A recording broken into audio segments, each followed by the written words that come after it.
Hey guys, and welcome to my mid to high level money making guide for 2018.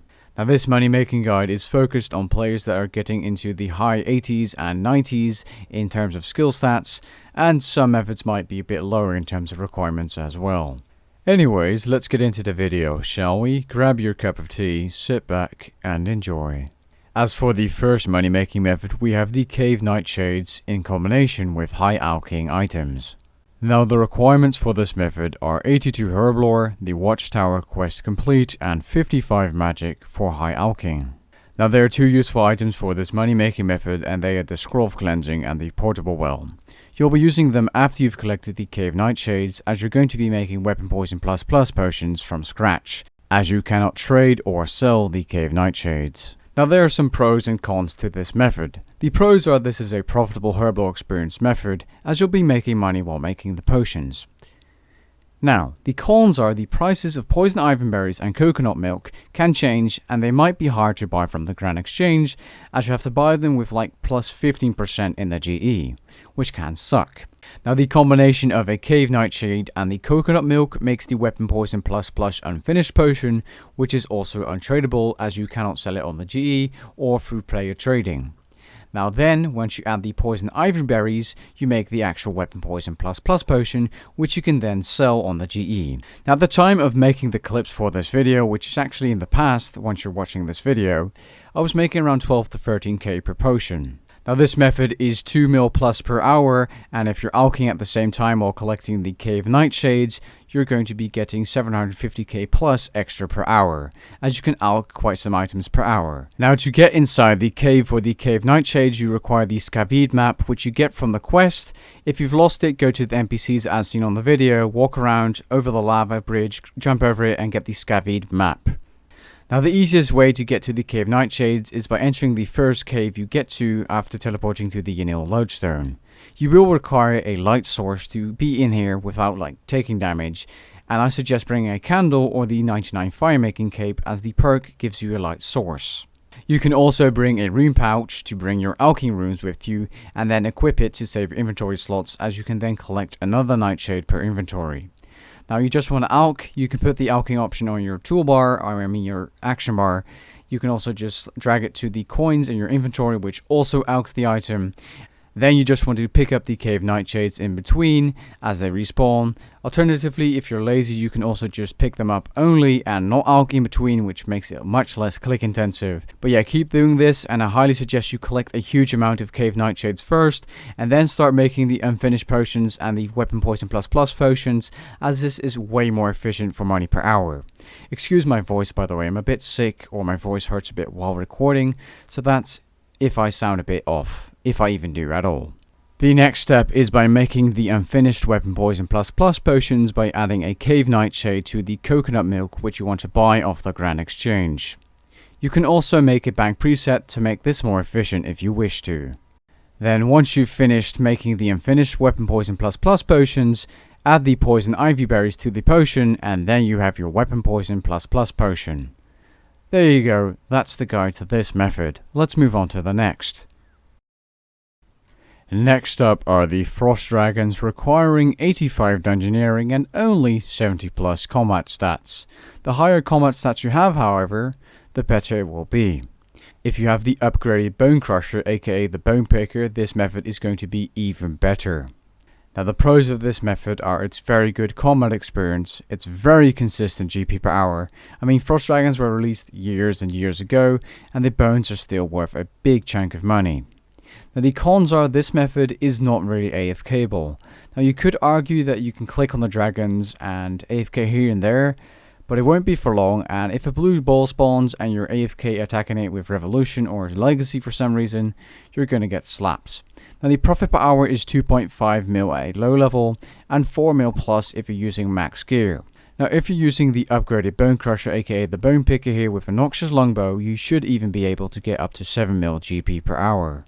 Now you can easily get to the Frost Dragons as seen on video by teleporting to Port Sarim and then going into the Frost Dungeon place.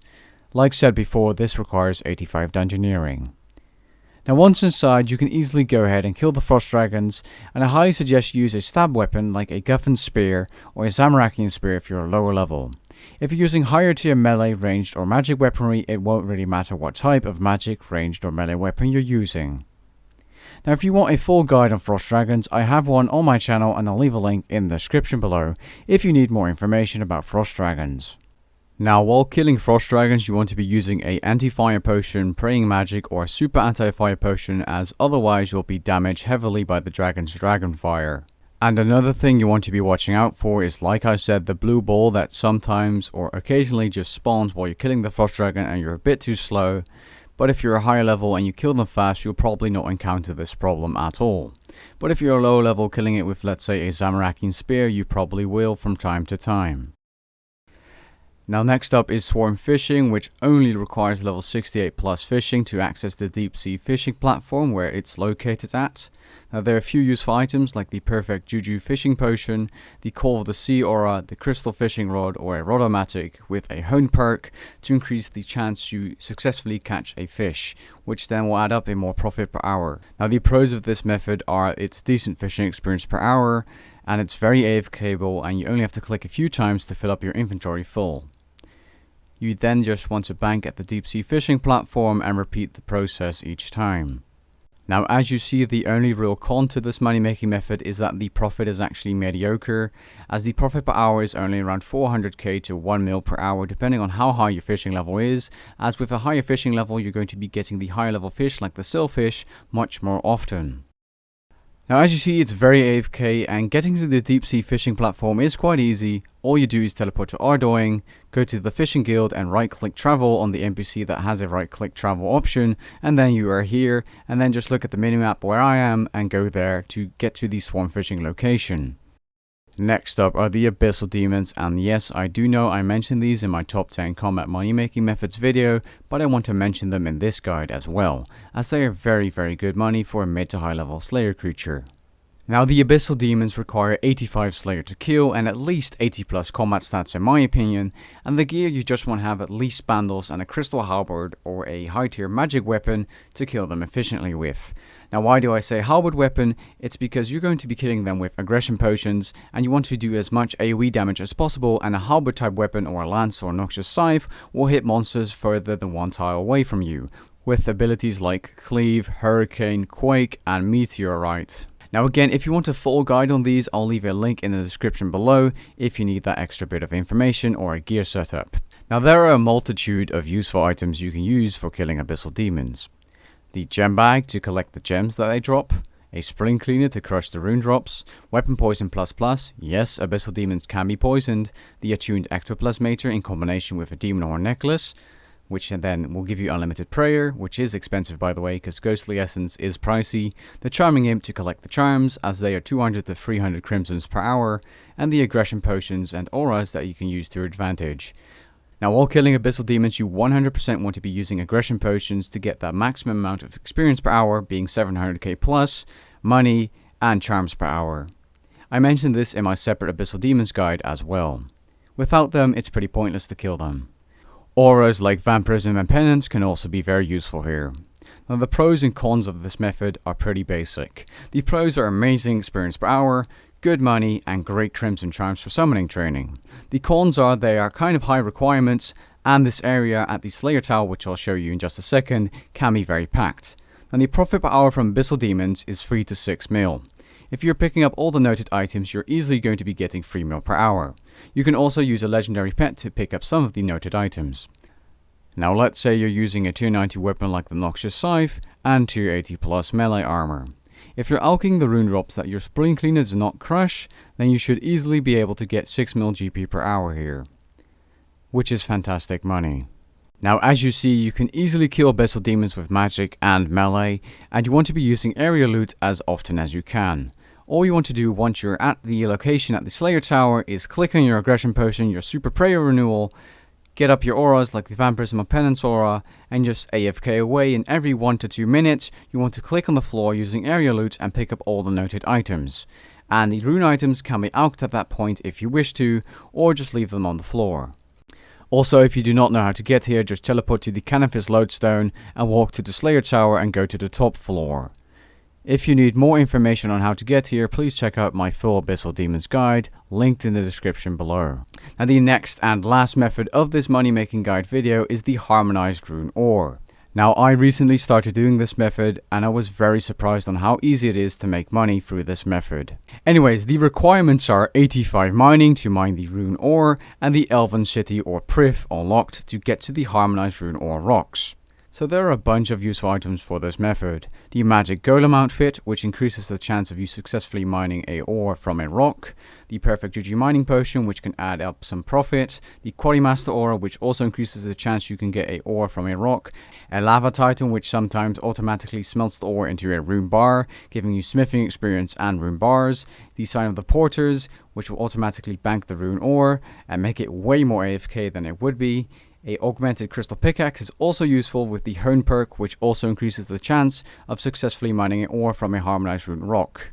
Now the pros of this method is that it is very AFK and great profit per hour, as you see down below, 3 to 3.5 mil, and maybe even more depending on the rune ore prices. Now the cons of this method are definitely that it can only be done during the Voice of Seren, which only lasts 1 hour and is random throughout the day. Use the Harmed or Friend chat to see whenever a Voice of Seren is active, as they will announce it and start calling worlds where you can find the Harmonized Rune rocks at. So as an example setup, you can see on screen what you want to bring. Of course there are a few more items, but these are the best ones. The Magic Golem outfit, a augmented crystal pickaxe, a mining 99 or 120 cape for the invisible boost, the Quarrymaster aura, the Signs of the Porter in your inventory and one equipped every 20 times it's used, or the 20 charges where it sends a rune ore to your bank. You want to put on a new one or equip a new one, the Perfect Juju mining potion and the Lava Titan pouch. Now just so you know, the Harmonized Rune ore is always in the same location as seen on video.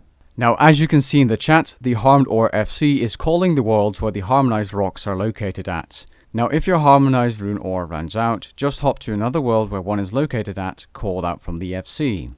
Now if for some reason there's no Harmonized Rune rock scouted, you can always go to an adamant one and mine that instead, while waiting for a Harmonized Rune ore rock to be scouted by the FC. Or just go around hopping worlds trying to find one for yourself and the FC, which is very nice for the community of course. Now this pretty much ends the mid to high level money making guide, and I'm still going to be making a high level one, so don't worry. Now if you did enjoy, leave a like down below and maybe even consider subscribing, and I'll catch you guys later. Peace. When you're feeling down on your luck, you're tired and stuck, enough is enough. You gotta pick yourself up, cause life gets hard, it might leave scars.